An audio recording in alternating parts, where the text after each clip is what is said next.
I mean, I want to be fair though. It's really David's story. Like I helped him with it, but it's his story, you know. And you know, we've done a couple of films together, The Fighter and American Hustle, and and then actually back around like American Hustle time, he did come to me for a different idea he had with a character, and then that sort of just faded away.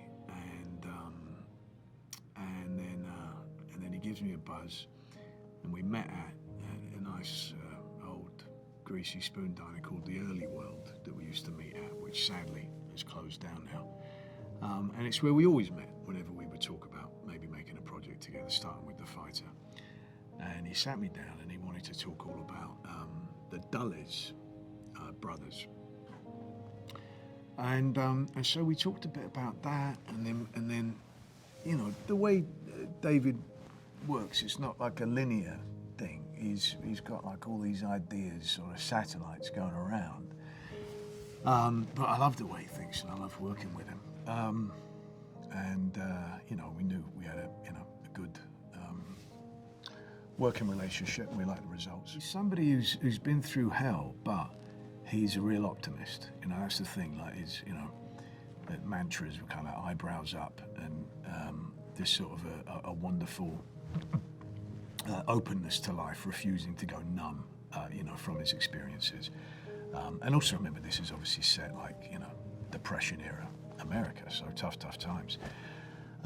And equally with, you know, the advent of fascism in Europe, and many Americans, you know, look into that and say, well, it's successful economically, you know, and many business interests, American business interests, wanting to imitate that fascism within America. So coming from tough times, and but his, you know, it's what I love about him so much. Is he's a real scrapper and a real fighter, but absolutely tries to, you know, stop negative emotions of anger, etc., from overtaking him, despite it being completely understandable.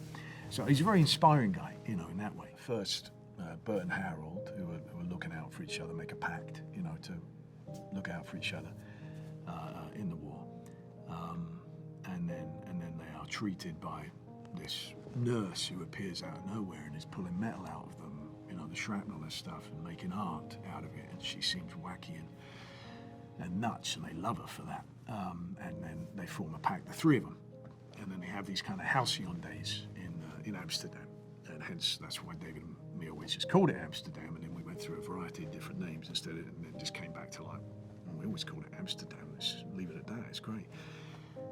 So they have these halcyon days there for all of them, and then for varying reasons, Bert has to get back to the States, and then it all kind of falls apart, you know, and then you see the three of them unexpectedly reuniting many years later, but caught in the middle of this